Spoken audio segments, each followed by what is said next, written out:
Hey guys, tonight we're going to 19th century Paris, a city of candlelit cafes, horse-drawn carriages, and cobblestone streets echoing with poetry, and some truly apocalyptic snoring. You've just moved into a narrow walk-up in the Latin Quarter. 3rd floor. Rented furniture, a bed that complains louder than you do.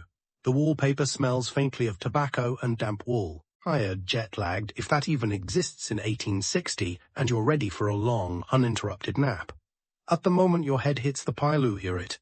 Low rumble like a beast turning over in its den. Then a pause, then another wave. Louder this time, it vibrates the glass on your nightstand. It makes the candle flicker. You sit up, blink into the dark, and realize that sound is coming from your ceiling. Or upstairs neighbor whom you have met is currently asleep and snoring like a freight train made of angry trombones. Welcome to your new life. So before you get comfortable, take a moment to like the video and subscribe, but only if you genuinely enjoy what I do here. And hey, leave a comment with your city and what time it is right now. I want to know where and when you are. In the lights, maybe turn on a fan for that soft background hum, and let us ease into tonight's journey together. You try pillows. Ooh, try blankets. You roll up your coat and press it to your ears. Nothing helps. Every few seconds, the sound swells again, like a giant sighing into a brass horn. You didn't move to Paris for this. You wanted croissants and lamplight strolls, not bronchial percussion at 3 a.m. I mourn your eyes are hollow, your nerves are soup, and your breakfast baguette feels like a punishment. When your landlord stops by to check the boiler, you casually bring it up. He says, tapping the radiator with a spoon, that est Monsieur Fleury, former tenor. Retired, nose never healed properly. Opera took his lungs, but gave him rhythm. Were too stunned to speak. Apparently, the man above you once sang Verdi at the Palais Garnier. Now he sleep conducts his own nightly performance from bed. And nobody's ever complained. It is tradition, the landlord shrugs. You will adjust, but you don't. Tonight's night is worse. The snoring comes in patterns now, like phrases in a strange language. A slow inhale, a violent crescendo. A pause, just long enough to let hope bloom, then boom. You even start to anticipate the rhythm like a storm building offshore. This is not snoring. This is a conversation you never agreed to join. Round 2 a.m. You find yourself standing barefoot in the corridor, holding a candle, staring up at the ceiling, as if you could shout your frustration through plaster. You're not alone. Across the hall, a woman in a nightgown is doing the same thing. He's dreaming again, she whispers. Last week he was a steamship.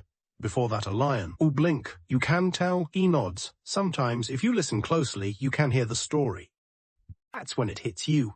Paris is not quiet, not even in the dead of night, not even in your own rented bed. The city hums, it creaks, it breathes. The walls are thin and the ceilings echo and sleep. It's not private, it's communal. Your neighbor's dreams are now part of your soundtrack. Historians still debate just how noisy 19th century Paris really was. Some say the city was surprisingly hushed at night, with strict ordinances against street shouting and late-night clatter. Others argue that apartments were so poorly insulated and lives so entangled that true silence was a luxury no one expected. What's certain is, snoring wasn't just tolerated, it was interpreted. In some cafes, people would casually recount concerts from the previous night. A nasal solo, a Throthevi overture, a wheeze that hinted at heartbreak. It became its own genre of urban folklore. And now you're part of it. The next morning, you don't go to the museum. You don't sketch by the river. You go looking for solutions. But Paris is not in the business of solving problems. Paris is in the business of making you fall in love with them. Right now might be your only option. By day 3, you've developed a tic in your left eye and a grudge against the ceiling plaster. Snoring has become a presence in your life, something like an unwanted roommate or a very large and slumbering dog that lives above your bed and dreams exclusively of war. The ceiling creaks, the windows rattle. You start timing your reading breaks to the rhythm of his breathing. Deep inhale, guttural exhale. 15 seconds of silence, repeat. You can't help it. You name him the beast. You try confronting it the polite Parisian way. You write a note, not aggressive, not accusatory. Just something delicate folded twice slipped under his door. Dear Monsieur, it begins. May I suggest a slightly elevated pillow? You even draw a little illustration. No response. To next night, it sounds like he's sawing through a pine forest with his nostrils. By this point, your brain has begun inventing theories. Maybe this is a form of revenge. Maybe you're sleeping in the apartment of a man he once loved and lost. Or maybe it's seasonal. Maybe winter amplifies the nasal cavity. Maybe there's mold in the beams that resonates like a cello. Ooh, lie awake, making up acoustic theories about lungs and larynxes. Until one night, you hear something new. Not the usual rhythmic gargle, not the thunderous gasps. This is sharper, smaller, ticking. You sit up, hold your breath.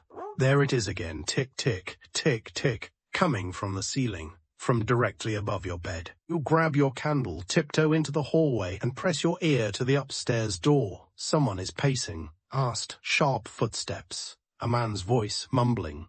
Then silence. Then bang, a sudden stomp that makes the chandelier shiver. He's awake. Or is he?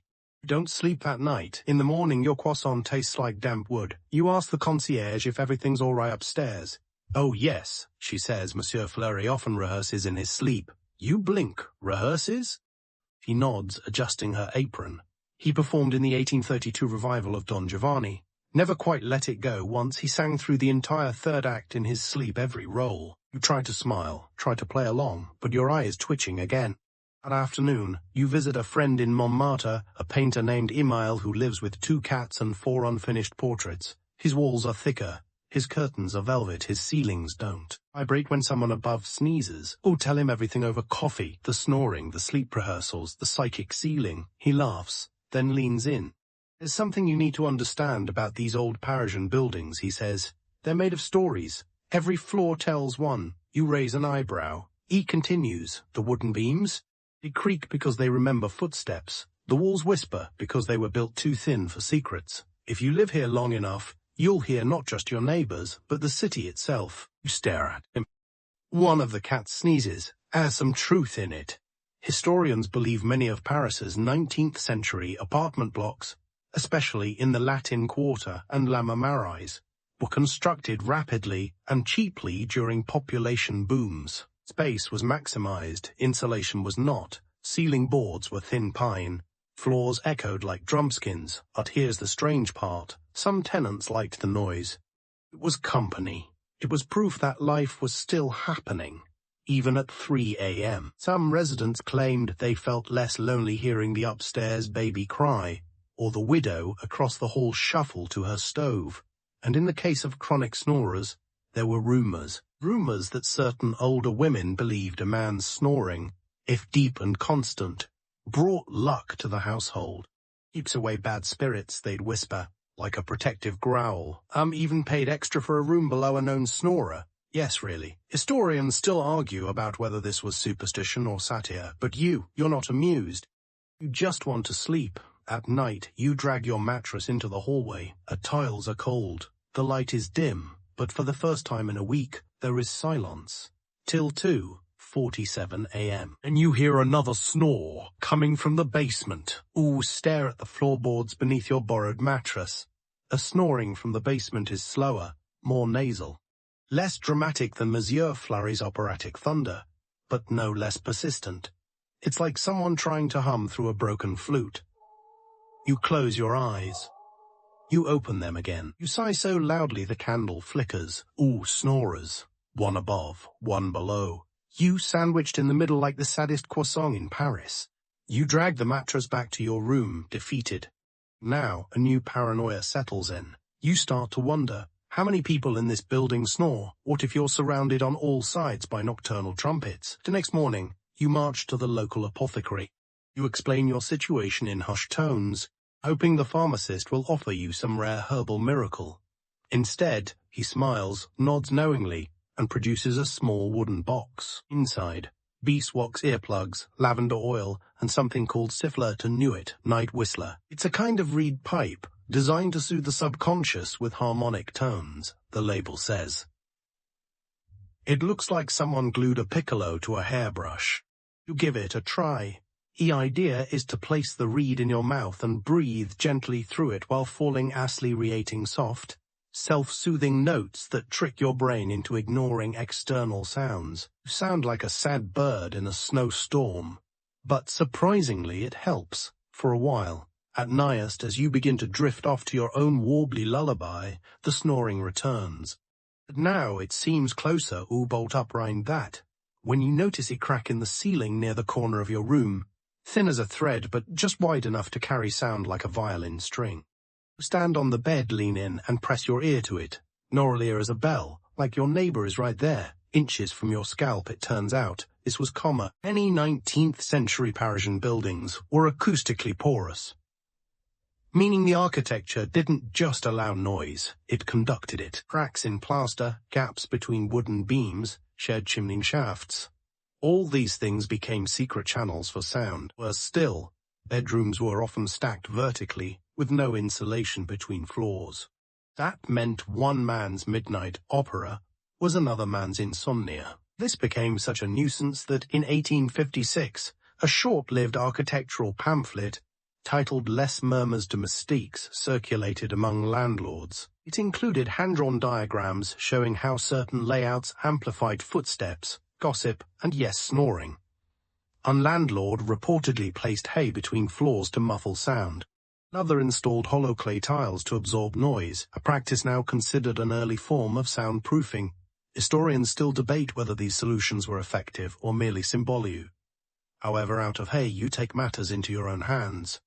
You purchase 3 bottles of milk, drink them too fast, and use the empty glass bottles as an improvised white noise system. Lining them up on the window ledge, hoping the wind will whistle through and drown out Monsieur Fleury's nightly concert. It doesn't work, and you try an old Parisian trick. You boil onions. You read somewhere that warm onion vapor can soften the air and help sleep come faster. The room smells like soup and sadness. You consider giving up, and then something strange happens. Exactly 6 a.m. The snoring stops. Sit up, heart pounding. Did he die? Did he roll over? Did the onions work? You wait. Still nothing. You get up, quietly, and tiptoe into the hallway. Just as you reach the staircase, you hear it a low, gravelly sound, but not from above. From the stairwell, someone is there, snoring, upright. You peer over the banister and see a man slumped in a chair on the landing, his mouth slightly open, his hat askew. He's snoring like a foghorn in a wine cellar. It's not Monsieur Fleury. It's the postman. Apparently, in some buildings, the postman would nap between deliveries, especially if they lived far outside the city. Your building's stairwell has a small bench installed beneath a gas lamp, likely for that exact purpose. You retreat to your room, now officially convinced that Paris is conspiring against your sleep. Yet, the onion vapor is warm. The wind is soft. The night whistler hums faintly beside your bed. Lie down, close your eyes, and this time you almost don't notice the snoring. By now, you've developed a strange kind of tolerance. Not acceptance, never acceptance, but something closer to survival. No longer panic when the snoring starts. Simply register it like weather. Rain again? No, Monsieur Fleury again. His snores arrive in waves, humid, dense, occasionally thunderous. You keep a small notebook by the bed and start recording them like a meteorologist. July 18th, 2:12 a.m. Slight wheeze, followed by 3 sustained nasal bursts. Windy finish. You're not proud of this, but your sanity is unraveling thread by thread. So when you hear rumors of a man in the 5th arrondissement who diagnoses buildings by ear, you decide to pay him a visit. You find him behind a music shop, polishing a battered cello with something that smells like plum wine. His name is Claude. He wears 2 monocles, one for each eye, and listens more than he speaks. Explain your situation. He nods gravely, then asks if your ceilings are conical. You pause. What? Conical, he repeats, rounded at the corners, curved in the middle. A proper ceiling can focus sound like a dome, especially snores. Don't remember your ceiling being conical, but you do remember waking up once to the chandelier swaying in rhythm with the snores. You nod slowly. He offers to visit your apartment that evening. Lord arrives just after sunset, carrying a canvas satchel and something that looks suspiciously like a small harp. He doesn't take off his shoes. He doesn't comment on the onion smell. He walks the room slowly, tapping on the walls with a brass tuning fork. Every few taps, he holds it to his ear, listening with a solemnity usually reserved for funerals. His building hums in G minor, he says eventually. Unusual, but not fatal. You have no idea what that means.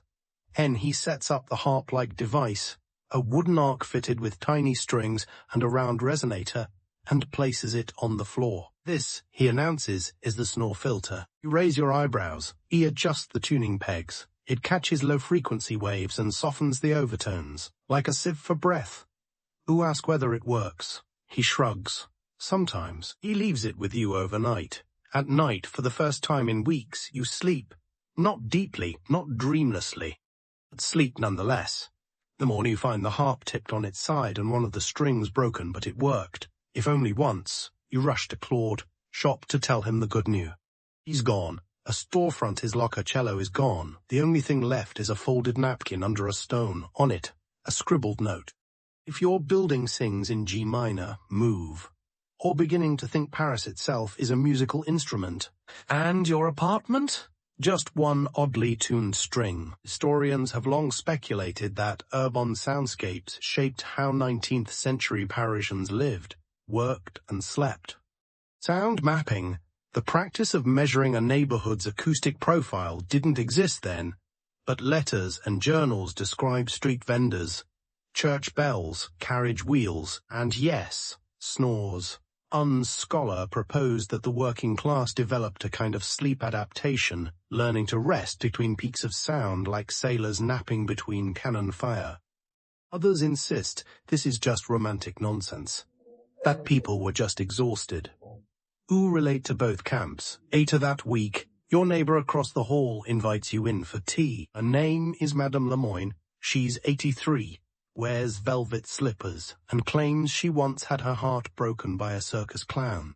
I've lived here since 1842, she says, pouring weak chamomile into chipped porcelain. I remember when there were only 2 snorers in the building. Now, it's like a zoo at night. You ask how she copes. I don't, she says brightly. I record them. He gestures to a massive brass and wood contraption by the window, a wax cylinder phonograph. Beside it, a crate labeled Newit's to Grinsman's. Started in 49, she says. My doctor said I needed a hobby. You sit there, sipping lukewarm tea, realizing that this city doesn't eliminate its problems. It archives them. Maybe, so should you, all begin to record, not just the snores, but everything. The way your floorboards creak under your heel. The way the shutters rattle when the night wind blows in from the Seine. The particular cough of the baker downstairs as he opens shop at 4 a.m. You don't know what you're building. Sound diary? A noise map? A descent into madness? But once you start, hard to stop. You sit by your window with a notebook and sketch the rhythm of each sound. 1 snore, 3 seconds. 2 footfalls pause, a distant church bell, a cat scream, another snore. The city becomes a song, out of tune but consistent. Or neighbor, Madame Lemoyne, is delighted. You're finally one of us, she says, as if you've joined some hidden guild of the chronically awakened. She even gifts you a spare wax cylinder. On the label, snore August 13, 1857, the alto phase. You don't know what that means. You don't ask. One evening, in your most desperate hour, you follow a rumor. It's whispered about in cafes and between neighbors, a building on Rue des Trois Freres that's silent. Not quiet silent, thick walls. No shared ceilings, a strange echo when you speak like sound. Self gets lost in the corners. You go, you knock. The landlady, a tall woman with smoke-colored hair, leads you up 3 flights of stairs. The air feels muffled. You say your name. Your voice sounds like it's been padded with velvet. His place is peaceful murmur. She shakes her head. His place is lonely hesitate. No one snores. He almost laugh. No one lives here long enough to snore. All eat. In this strange in-between play-atween insomnia and obsession that you discover something odd about your building. Or lying in bed, the wax cylinder humming softly, when you hear 2 snores at once. One above you, Monsieur Fleury, predictably operatic. The other, exactly the same. Thought similot close, identical. Citossen. One comes from the ceiling, the other on the wall. You press your ear to the plaster. Yes, arity, same frequency, the same pitch. You remember what Claude said, some ceilings focus sound like domes. Is it possible that you're hearing the same snore twice? Historians often downplay the strange acoustics of 19th century buildings, but some letters long ignored mention walls that spoke, ceilings that breathed, and sound that looped. A theory emerged, mostly ignored, called resonant mirroring, the idea that under certain architectural conditions, a sound could reflect, bounce, even re-enter a space from another angle, slightly delayed. A kind of built-in ecosystem. We're not saying your apartment is haunted. You're just saying, Monsieur Fleury might be snoring once, but your room hears it twice. You test your theory. You drag your mattress to each corner of the room, noting the difference. At the foot of the bed, double snore. Near the window, single snore. By the wardrobe, almost silence. You start sleeping by the wardrobe. Cramped, your knees are pressed to your chest, but the sound is faint, manageable. You sleep 4 full hours. Ictera. But with rest comes clarity, and clarity in Paris is often dangerous. On morning, you decide to climb the stairs and meet Monsieur Fleury. I've never seen him, only heard him. You knock. Silence, then footsteps, slow, soft, a door opens a crack. A single eye peers out as you introduce yourself. Mention the snoring delicately, diplomatically, sighs. People used to come for my voice, he says. Now they flee from it. Nod, tried everything, he adds. Steam baths, lavender pillows. One woman tried to seal my nostrils with wax. Almost died. Blingy opens the door a little wider. Older than you imagined. Long scarf wrapped twice around his neck. A yellowing photograph of a theatre on the wall behind him. Miss Apploi says, you don. He know what to sew, you tell him the truth. That his snoring has become a part of your life. That it's terrible, but also somehow comforting. He laughest once, a deep, musical laugh that echoes through the stairwell. You should hear me when I have a cold, he says. Both stand there in the silence that follow, little awkward, a little tender. Then he nods. If it helps, he says, I fall asleep to the sound of your pacing. The strange truth is this. After that conversation, the snoring bothers you less. Hot because it changes.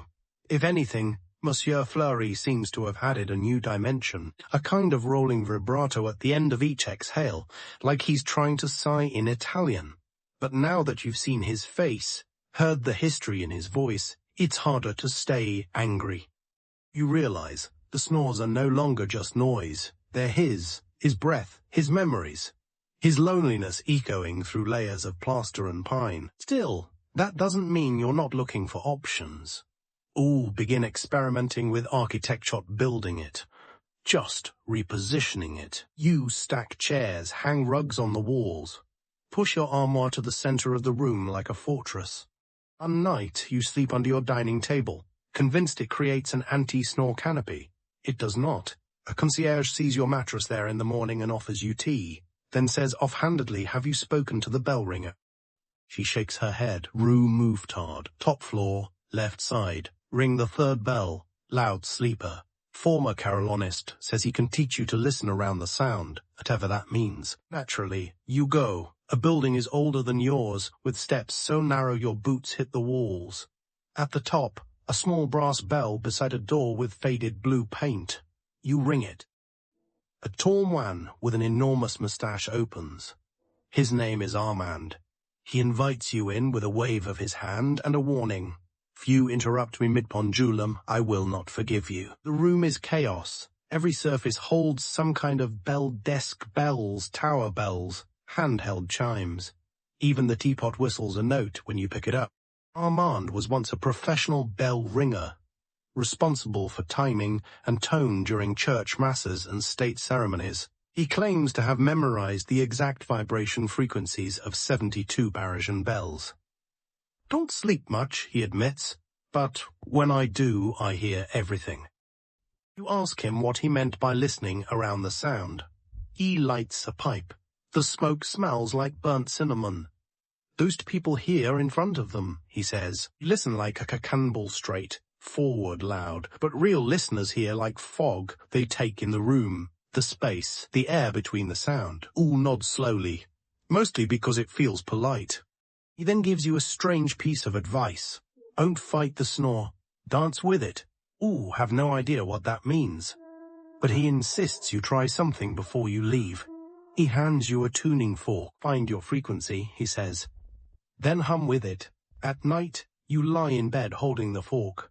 When the snore begins, you gently strike the fork against your knee.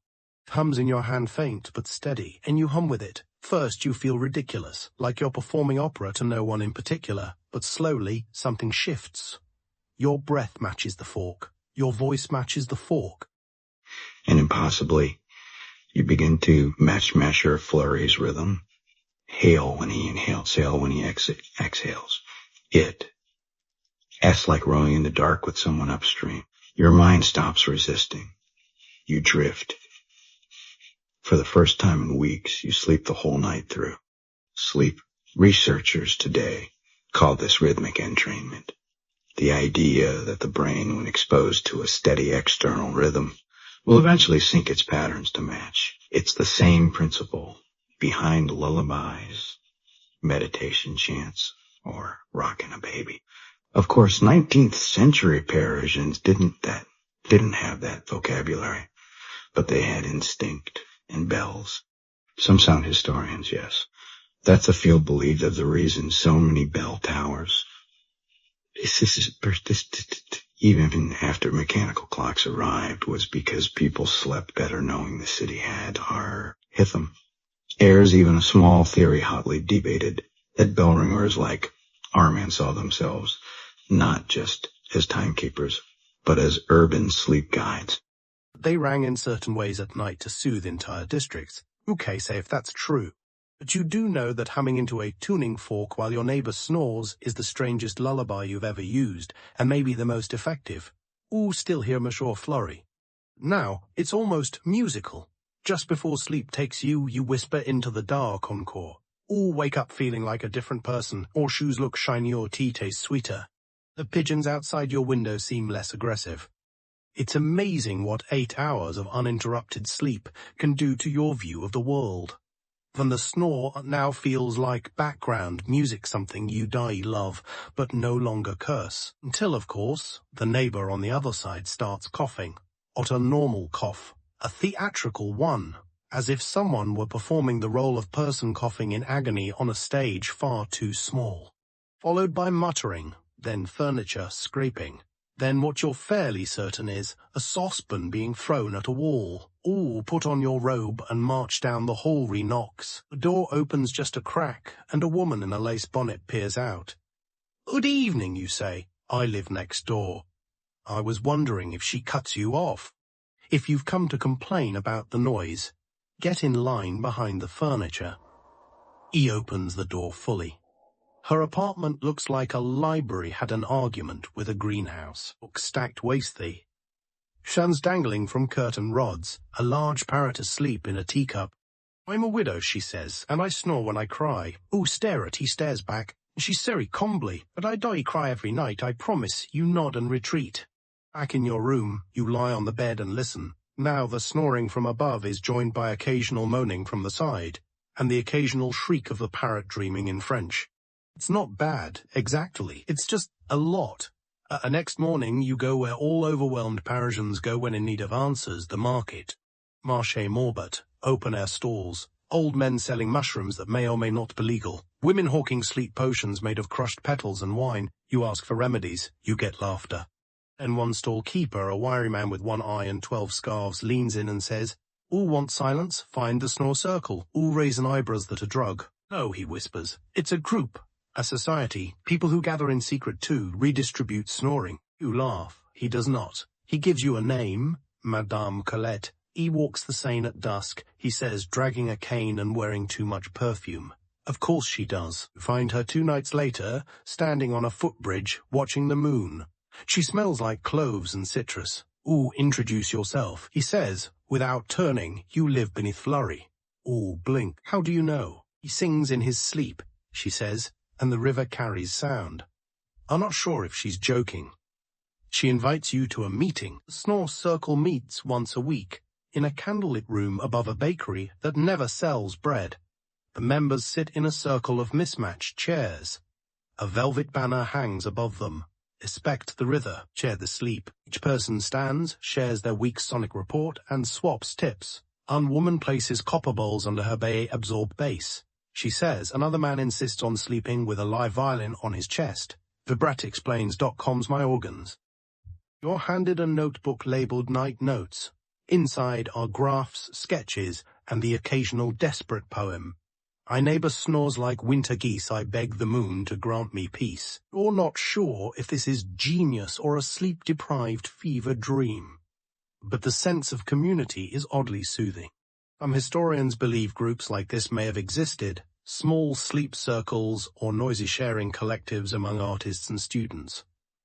Nothing official, nothing documented, but journals from the period, dimension rotation nights, and shared silence experiments. One particularly dramatic account from 1873 describes a building that ran a snore lottery. Residents would draw lots to determine who got to sleep on the quietest floor each night. Scholars disagree on whether this was satire or an early form of acoustic socialism. Either way, you now belong to a circle of strangers bound by one shared truth. You don't sleep alone in Paris. At night, you return home with a fresh sense of perspective. You place copper bowls under your bed. You hum in G minor, you nod toward the ceiling and say, "Good night, maestro," and you lie down and drift off till the parrot starts snoring. By now, you've reached a sort of acoustic enlightenment. Ooh, no longer hear noise, you hear layers. A domestic symphony. The bass line is Monsieur Fleury with his gravelly nocturnes. Mezzo-soprano is Madame Lemoyne's tea kettle, which whistles at exactly 3:07 a.m. The shrieking woodwind section is the parrot. You've started labeling the sounds in your notebook like a conductor, nor, or 17 upstairs, medium volume, mid-nasal range, or interlude left wall, duration 4 minutes, parrot solo unpredictable, volume violent. Some nights you lie awake and imagine what it would be like if someone transcribed this entire building. The creaks, the sighs, the mutterings, each room a note, each floor a verse. You even start composing fake sheet music in your head. Concerto for 1 tenor and 3 drafty windows in D minor. Not losing your mind, you tell yourself re-expanding it. One morning as you sketch a new sound map, a knock comes at your door. It's the concierge, holding a small envelope and looking suspiciously pleased with herself. "Ooh, have an invitation," she says, eyes twinkling, a proper one. "Ooh, open it. Heavy paper, smells like ink and rose water. Monsieur Fleury requests the honor of your company this evening at a private performance. Dress warm, come hungry. Ooh, almost don't go. But curiosity wins. Of course it does. At night, you climb the creaking staircase and knock gently. The door swings open, revealing something you didn't expect at all. His apartment is beautiful, not extravagant, not opulent, but layered, much like his snoring, velvet drapes, heavy carpets, candles in glass sconces, a bookshelf filled entirely with sheet music. At the center, a large, gleaming harmonium. "I used to perform here," he says softly, before the sleep took over. "Ooh, glance around. There are chairs arranged in a semicircle. 4 guests are already seated, Madame Lemoyne, the parrot lady, and 1 man who's already asleep. Call this," Polari says, "sitting at the harmonium, requiem for a restless building. You brace yourself." E begins. Here's the twist. He sings the snores. E imitates them. Not mockingly, not for laughs, but tenderly. Each nasal hum, each guttural crescendo, he's turned them into notes. He plays the creaks of floorboards like a melody. Knock of a pipe becomes percussion. The entire piece sounds like your sleepless nights, but reimagined, framed, understood. Ooh, laugh, then cry, then laugh again. At the end, he bows, coughing gently into his scarf. The audience claps. Even the parrot squawks twice. There are whispers, in some historical corners, of forgotten performers who embrace their nocturnal disorders. A violinist who wrote a sonata based on his hiccups, a poet who only wrote during thunderstorms, a singer who practiced while sleepwalking and claimed his best notes came from dreams. Was it true? Scholars are divided. Dismiss these as eccentric tale exaggerated by students and neighbors, but others suggest this was how Parisians survived the noise, not by blocking it out, but by weaving it into their identity. Return home that night, oddly emotional. Sit at your desk and try to write down everything you just heard. But words fail. So instead, you do something you haven't done since you arrived. Breathe. Inhale. Exhale. You listen to the ceiling. Monsieur Fleury is asleep now, but something in the cadence of his snores has changed. It's softer like thunder, more like a cello warming up in the distance. You smile, and for the first time, you don't reach for your earplugs. Reach for your pen. The next day, you wake to an unfamiliar feeling, not grogginess, not disorientation. Just rest, like your bones have finally finished a long, slow conversation with the mattress.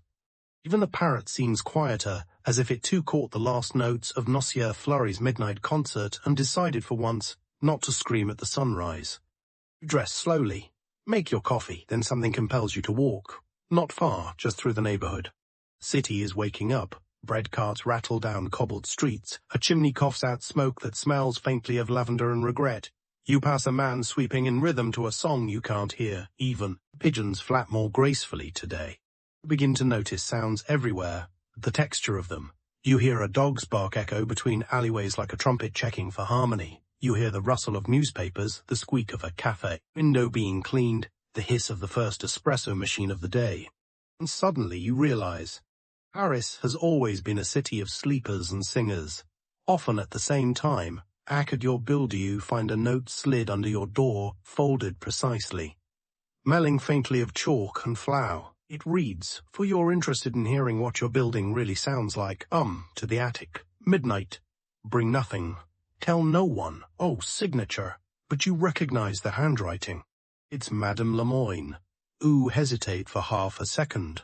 Then you nod to no one in particular. At night you tiptoe past the staircase, up the rarely used attic ladder. It creaks like a guilty floorboard. At the top, a hatch. You push it open, and there, in the dim candlelight you see, the roof orchestra. That's what she calls it. Circle of chairs. 7 residents. Each holding something strange. A kettle, a bowl, a tin of dried lentils, a bent flute, a cracked drum. Madame Lemoyne stands in the center, holding a metronome the size of a shoebox. Came, she says. Excellent. Sit. She begins to explain. This building has too many sounds, so we decided to organize them. Once a month, we recreate the week's noises. But intentionally, it helps us. Let them go. Man taps the side of a teacup with a spoon, the hallway radiator. Another woman scrapes a hairbrush across parchment, the wallpaper peeling on floor 3. A parrot lady clicks her tongue 3 times, the parrot's midnight tantrum. Madame Lemoyne, of course, performs the snore, but hers is controlled, deliberate. Gentle inhale, nasal flutter, a soft grunt at the end. You recognize it instantly. Monsieur Fleury's snort turned into art then. Nor at one they play together, it is absurd. It's beautiful. And as they play, something in your chest unclenches. Because for the first time, the sounds that robbed you of rest are no longer just invaders. They're companions. Fellow performers in this strange, creaky opera of life above a bakery in a city that never stops humming. Lying in bed, you reflect on what we learned that coping is an art form. At Paris Dosi fix its noise. It curates it. At somewhere between the apothecary's potions and the snore circle's copper bowls, between Armand's tuning forks and Fleury's harmonium, you found not silence but something better. A longing. The snore begins. Smooth turn over. All the blanket up to your chin, fall asleep, with the rhythm of your building echoing softly in your bones. The next morning, you do something truly daring. Sleepy art by accident. Art from exhaust you deliberately. The sun's already stretched halfway across your floorboards when you finally open one eye. Outside, the soundscape of Paris is in full swing. Church bells in the distance, a delivery cart bumping over cobblestones, someone yelling about the price of radishes. You don't care. Our well-rested are invincible. Sit Utrecht. Real building is quiet, no flurry, no parrot. No teapot screams, just the hum of a city politely keeping its distance. Actualness worries you. You throw on your dressing gown and step into the hallway, fully expecting to find a disaster. Someone sick, a fire, perhaps a rogue mime. But instead, you find a fly attack to the wall. Grand Nap Assembly Courtyard EPM, all residents welcome. Ring blankets, no loud breathing. You blink, nap part, of course you go. The courtyard has been transformed. Rugs and cushions cover the stones. Tea is served from a porcelain samovar older than anyone present. Residents mill about in slippers and shawls, carrying small pillows like fashionable accessories. Adam Lemoyne sits in a lounge crocheting what appears to be a sleep mask for a pigeon. Monsieur Fleury nods at you from the shade, a biscuit in one hand and a book of lullabies in the other. One hands you a small badge that's seen or neutral you have questions. The organizer, a nervous young man with ink-stained fingers, explains, "We all nap, but we never nap together, and yet in buildings like this we sleep like roommates, strangers joined by creaky pipes and floorboards, so today we nap in solidarity. Ooh, look around." It's utterly ridiculous. It's also the most Parisian thing you've ever seen. Historians rarely mention nap culture in 19th century Paris. The focus is always on cafes, salons, revolutions, art. But if you dig deep into personal diaries, obscure medical pamphlets, notes scribbled in the margins of recipe books, you find hints. Brief mentions of afternoon dozing circle, descriptions of courtyards filled with rugs, where neighbors rested together to escape the summer heat and each other's snoring. Some even claimed that synchronized napping helped buildings retune themselves, like pianos that had grown slightly sour. It's debated, of course. Most academic historians roll their eyes at this. But architectural anthropologists, the weird uncles of the academic family, take it seriously. They argue that buildings adapt to their occupants, and when everyone rests at the same time, a building's creaks, groans, and murmurs begin to align. Acoustic equilibrium, they call it. You don't know if that's science or poetry. At either 3-5 p.m. you curl up between two strangers under the quiet sky and drift. You wake to applause, hot thunderer, a soft, polite clapping. Someone brought a triangle. Adam Lemoyne declared it was the most restful nap V had since the chimney collapse of 48. Sure, Fleury stands and bows not because he did anything, but because, as he explains, one must always bow after a performance, even a silent one. You return to your apartment that evening lighter than you've felt in weeks. And when the snoring begins that night, it feels distant.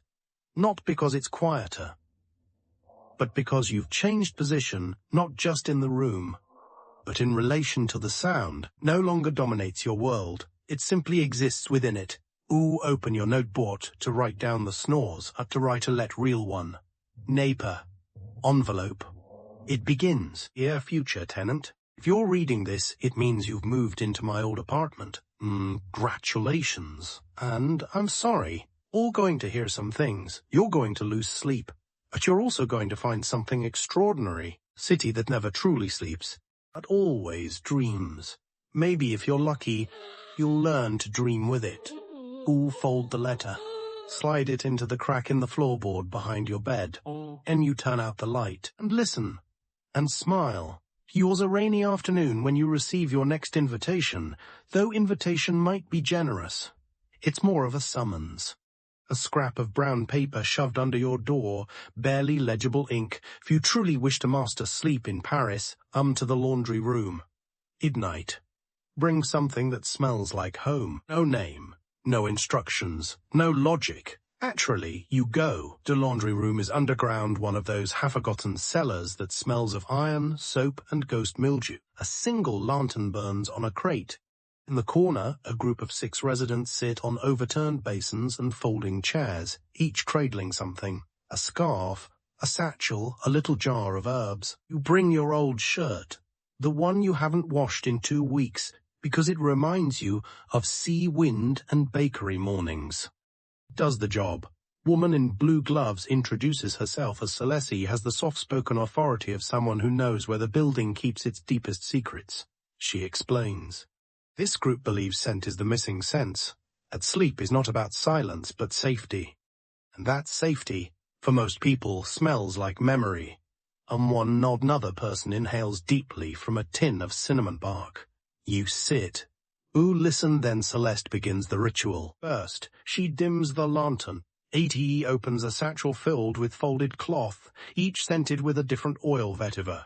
Rosemary, orange blossom, and a suspiciously musky vanilla. One by one, she passes them around.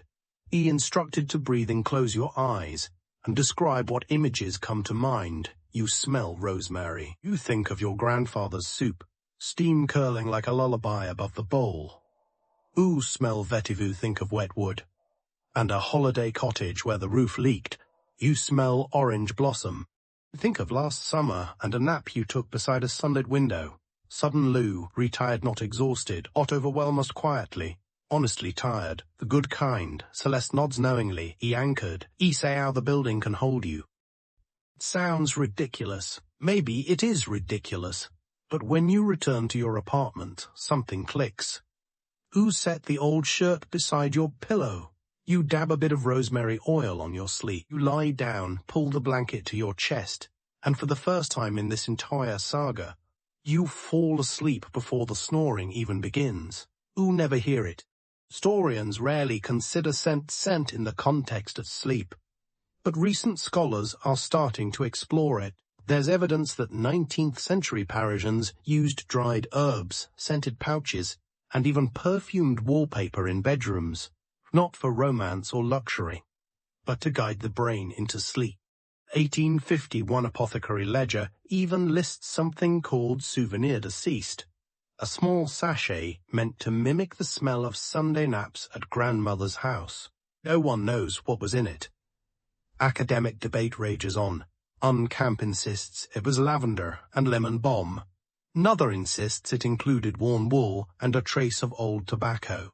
A third suggests it never existed at all, just a marketing ploy. Ooh, like to believe it was Riaco's tonight. Or pillow smells like memory, and your dreams come easier than they ever have. The half-sleep before morning, you imagine a city where every building is infused with these kinds of invisible signatures. A smellscape, layered like a patchwork quilt. Some walls would smell of sugar and ink, theirs of garlic and rain, oars, jeweled wood, distant music, and something herbal, indefinable, almost like rosemary soup. You smile, eyes still closed, and sleep a little longer, or apartment has become softer.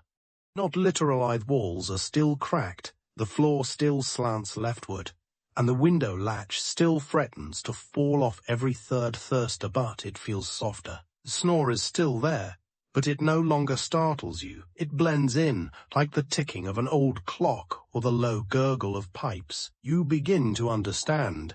It was never just the noise that kept you awake.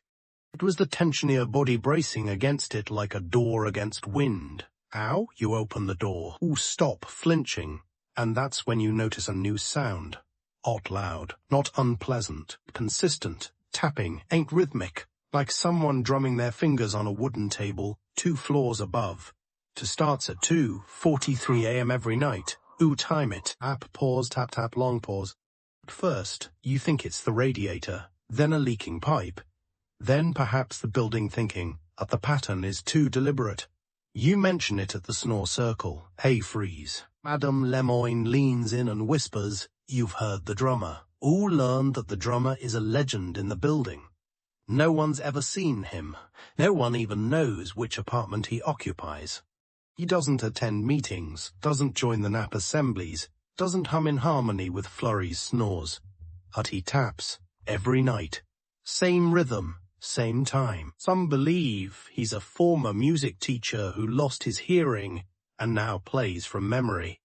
Others think he's just a cat with really good timekeeping. Theory or personal favorite is that he's an architect knocking on the walls to keep the building from collapsing out of boredom. Whatever the truth, his tapping becomes your metronome. Ooh, start syncing your nighttime routines to his beat. Brush teeth, 1 verse, warm tea, 1 chorus, climb into bed, cue percussion. Historians have long debated whether 19th century apartment dwellers developed unique coping mechanisms for nighttime noise. Some say yes. They cite diaries and domestic manuals that advise sleepers to find comfort in rhythm and let the wall's song become your cradle. There's even a short-lived musical trend, nocturne tapé, which refers to pieces composed to imitate the ambient tapping, creaking and murmuring of apartment life. Of course, some scholars say this is nonsense. That tapping was just rats or bad plumbing. You know better, because one night you tap back. Just once, just two. Mimic his pattern. Carefully, a gentle echo. Ensil a new wait, affamusif embarrassed. And then tap. Tap tors, a reply. This continues for weeks. Develop a little vocabulary. Untap means I hear you, taps mean good night. 3 taps and a pause means, well, you think it means same. Oh, never me ever exchange names, but somehow. This becomes one of the most comforting connections in your life. On rainy night, you're lying in bed, listening to the usual chorus, flurry, parrot, kettle, and now the drummer, and you realize something. Ooh, no longer wish they would start. You want to hear them. Because now these sounds are part of your world. Your strange, unpredictable communal lullaby. I've stopped trying to fix the building. Instead, you've learned to tune yourself to it, and in doing so, you've created something better than silence. I've found harmony. One morning, as you sip your tea and hum a bit of Monsieur Fleury's nocturnal aria, you find under letter in your mailbox. No stamp, no return address, just a folded page tucked into a brown envelope that smells faintly of chalk dust and old wood. It reads, "Ooh, seem ready. To the roof, tonight 11 p.m. air socks. That's it. No name, no explanation. Us socks, at 8 p.m. You climb the building's twisting stairwell, feet wrapped in your thickest wool socks, unsure whether you're joining a secret society or just walking into a very fancy cult. Push open the roof hatch, and there they are. About a dozen residents scattered across the rooftop, seated on folded blankets, facing different directions like sleepy satellites. No one speaks. Candle flickers in the center, nestled inside an empty soup tin. Above, a sky so wide and dark it swallows your thoughts whole, Adam Lemoyne waves you over. You sit beside her, breath misting in the air, and they listen. First, it's just wind. Rooftops groaning under the weight of time, and like a distant drum snoring, muffled by stone and space, rising from every floor of every building around you. Dozens of rhythms, each irregular, overlapping like tide pools of breath. Never realized how loud the city asleep. Could man the bell ringer leans over and whispers, call this the sleep choir. Whisper back, is this legal? He shrugs. Unclear. A sleep choir is not a performance, it's a ritual. Instruments, no conversations. No candles blown out until the first rooftop pigeon flaps across the skyline. Sit for nearly an hour, in silence, listening to the quietest concert you've ever attended. One that no one controls. One that shifts every night depending on who had wine, who had grief, who's dreaming of heartbreak or bread or something in between. You hear someone snore in a minor key. Another stutters like a broken accordion. There's a duet coming from the next building that sounds almost rehearsed. Through it all, your heart slows. Feel grounded, held. Paris itself is cradling you in its soot-covered, noisy-saturated arms and whispering, I know. Sleep is hard. But I'm trying, too. Researchers speculate that 19th century rooftops served as acoustic observation post. Not officially, of course. There were no weather stations for snores, no scientific grants for sleepless musicians. But stories persist. Of chimney sweeps who reported on snore clusters. Of laundresses who mapped rhythms in the wind. Even a famously anonymous letter published in 1862 described a rooftop ritual where residents gathered to listen for the sighs of the city. Most historians dismissed it as literary fluff, but you're not so sure anymore. Because tonightting in your socks under a moon smeared with chimney soot, you hear the sighs too. Eventually, one by one, the rooftop residents rise and nod to each other. No words, just a soft chorus of tired shoes and creaking knees.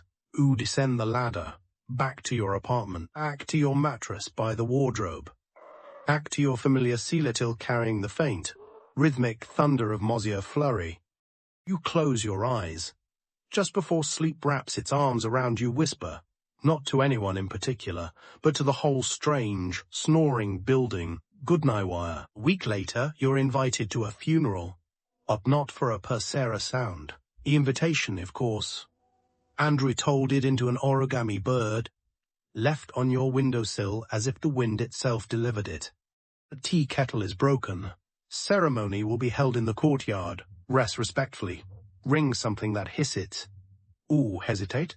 Surely they're not serious. Mourning an appliance. But then again, it was a reliable part of your nights. Even around 7 a.m. Madame Lemoyne. Kettle would sink shrill dramatic, a little overcooked. You timed your midnight stretch to it.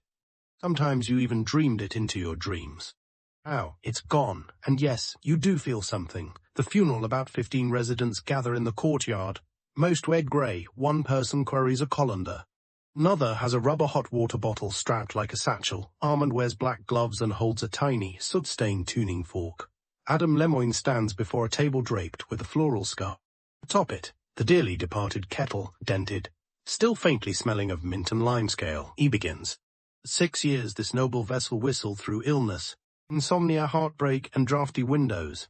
Never missed a night, discreeched with pride, to cared. Now, it hisses no more, a moment of silence. Then, one by one, attendees press buttons, light candles, or strike small objects that release gentle hissing sounds. Ooh brought a small glass bottle filled with seltzer. You open the cap slowly. Adam Lemoyne nods. Perfect. You never expected to attend a sound funeral in Paris.